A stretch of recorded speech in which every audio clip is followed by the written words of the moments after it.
Everybody wants some. Middle finger in the air, no fist pump.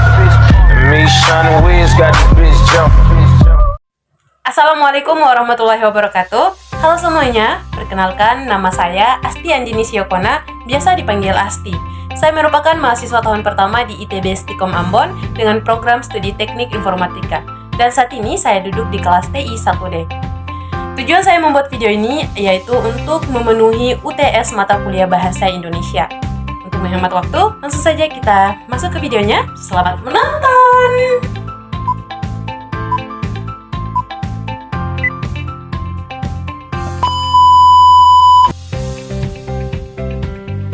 Seperti yang kita tahu bahwa bahasa Indonesia ini merupakan bahasa resmi dan bahasa persatuan di Indonesia.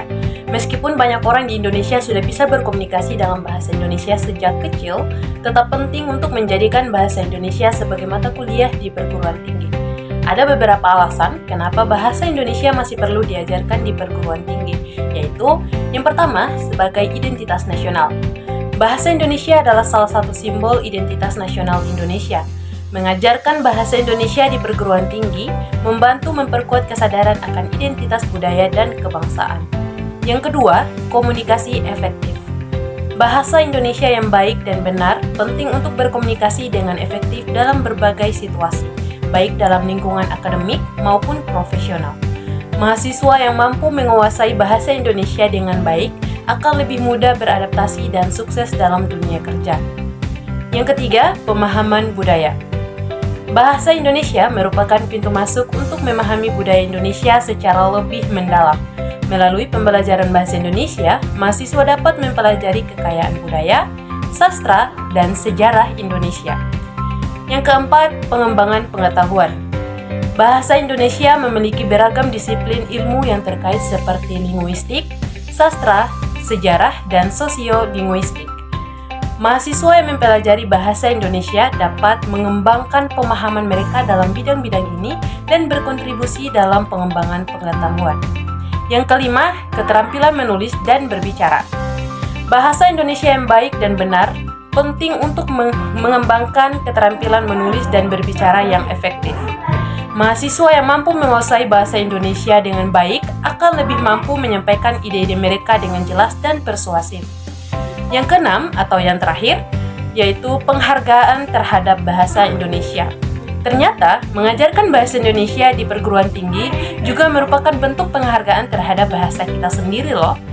Karena bahasa adalah warisan budaya yang perlu dijaga dan dilestarikan. Nah, dengan mempertahankan pengajaran bahasa Indonesia di perguruan tinggi, kita dapat memastikan bahwa generasi muda Indonesia tetap terhubung dengan identitas budaya dan mereka mampu berkomunikasi dengan baik dalam bahasa nasional mereka. Sebagai generasi muda, terdapat beberapa bentuk kesetiaan dan kebertanggungjawaban yang dapat saya lakukan untuk mendukung pengembangan bahasa Indonesia. Ada beberapa contoh bentuk kesetiaan dan kebertanggungjawaban terhadap pengembangan bahasa Indonesia. Yang pertama, menggunakan bahasa Indonesia dengan benar. Salah satu bentuk kesetiaan terhadap bahasa Indonesia adalah dengan menggunakan bahasa tersebut dengan benar dan baik. Saya perlu memperhatikan tata bahasa, ejaan, dan kaidah-kaidah penggunaan bahasa Indonesia yang baik dan benar dalam komunikasi sehari-hari, baik secara lisan maupun tulisan. Yang kedua, meningkatkan keterampilan berbahasa Indonesia. Sebagai generasi muda, saya dapat meningkatkan keterampilan berbahasa Indonesia dengan membaca buku, artikel, atau karya sastra dalam bahasa Indonesia. Selain itu, saya juga bisa mengikuti kursus atau pelatihan yang fokus pada pengembangan keterampilan berbahasa Indonesia seperti menulis dan berbicara. Yang ketiga, mempromosikan penggunaan bahasa Indonesia. Saya dapat mempromosikan penggunaan bahasa Indonesia dengan mengajak teman-teman atau keluarga untuk berbicara dalam bahasa Indonesia, terutama dalam lingkungan informal. Saya juga bisa membagikan tulisan atau konten dalam bahasa Indonesia di media sosial atau platform online lainnya. Yang keempat, menghargai karya sastra dan budaya Indonesia. Nah, salah satu bentuk kebertanggungjawaban terhadap pengembangan bahasa Indonesia adalah dengan menghargai dan mendukung karya sastra dan budaya Indonesia. Saya bisa membaca dan mengapresiasi karya sastra Indonesia seperti novel, puisi, atau drama. Selain itu, saya juga bisa mendukung kegiatan budaya lokal seperti pertunjukan seni atau festival budaya. Yang kelima, berpartisipasi dalam komunitas bahasa Indonesia. Bergabung dengan komunitas atau organisasi yang peduli terhadap pengembangan bahasa Indonesia dapat menjadi bentuk kebertanggungjawaban. Saya dapat aktif dalam kegiatan yang berkaitan dengan bahasa Indonesia seperti diskusi, seminar, atau workshop yang membahas tentang penggunaan dan pengembangan bahasa Indonesia. Nah, melalui kesetiaan dan kebertanggungjawaban saya sebagai generasi muda terhadap pengembangan bahasa Indonesia, saya dapat memastikan bahwa bahasa tersebut tetap hidup dan berkembang dengan baik di tengah-tengah masyarakat. Sebagai generasi muda, saya juga memiliki tanggung jawab terhadap pengembangan bahasa Indonesia di masa kini dan masa yang akan datang. Ada beberapa tanggung jawab saya sebagai generasi muda terhadap pengembangan bahasa Indonesia. Yang pertama, menggunakan bahasa Indonesia dengan baik dan benar.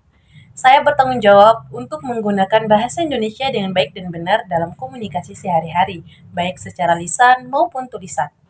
Saya harus memperhatikan tata bahasa, ejaan, dan kaidah-kaidah penggunaan bahasa Indonesia yang benar dan baik. Yang kedua, menjaga kekayaan bahasa Indonesia. Saya harus menjaga kekayaan bahasa Indonesia dengan tidak menggunakan bahasa gaul atau bahasa asing secara berlebihan. Saya harus menghargai dan melestarikan kosakata, ungkapan, dan istilah-istilah khas bahasa Indonesia. Yang ketiga, meningkatkan keterampilan berbahasa Indonesia. Saya memiliki tanggung jawab untuk terus meningkatkan keterampilan berbahasa Indonesia. Saya dapat membaca buku, artikel, atau karya sastra dalam bahasa Indonesia untuk memperluas kosakata dan pemahaman saya. Saya juga bisa mengikuti kursus atau pelatihan yang fokus pada pengembangan keterampilan berbahasa Indonesia. Yang keempat, menghargai dan mendukung karya sastra dan budaya Indonesia. Saya harus menghargai dan mendukung karya sastra dan budaya Indonesia. Saya dapat membaca dan mengapresiasi karya sastra Indonesia seperti novel, puisi, atau drama. Saya juga bisa mendukung kegiatan budaya lokal seperti pertunjukan seni atau festival budaya. Yang kelima, berkontribusi dalam pengembangan bahasa Indonesia. Saya memiliki tanggung jawab untuk berkontribusi dalam pengembangan bahasa Indonesia. Saya bisa menulis artikel, cerita, atau puisi dalam bahasa Indonesia dan membagikannya dengan orang lain. Saya juga bisa terlibat dalam kegiatan atau proyek yang bertujuan untuk mempromosikan dan mengembangkan bahasa Indonesia. Dan yang terakhir, mengajarkan bahasa Indonesia kepada generasi selanjutnya. Saya harus menjadi teladan bagi generasi selanjutnya dalam menggunakan bahasa Indonesia dengan baik dan benar. Saya bisa berbagi pengetahuan dan pengalaman saya tentang bahasa Indonesia kepada adik-adik atau anak-anak di sekitar saya. Nah, dengan menjalankan tanggung jawab ini, saya berharap dapat berkontribusi dalam pengembangan bahasa Indonesia dan menjaga keberlanjutannya di masa yang akan datang.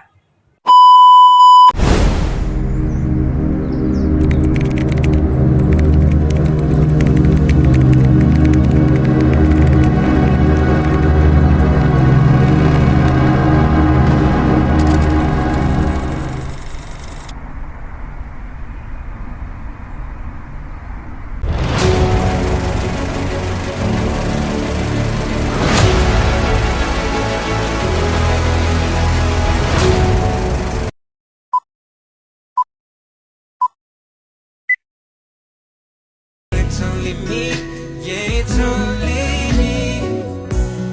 I will always be the one who pull you up when everybody push you down. It is only me.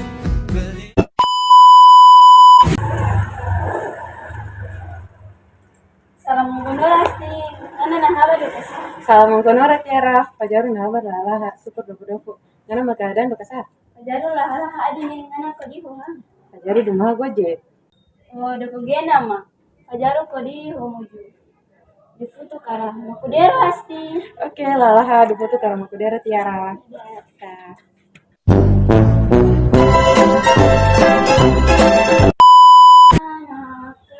Habar.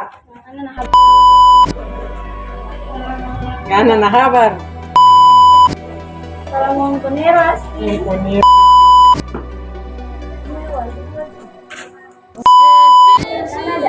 Ana da haba da kasa. Nah,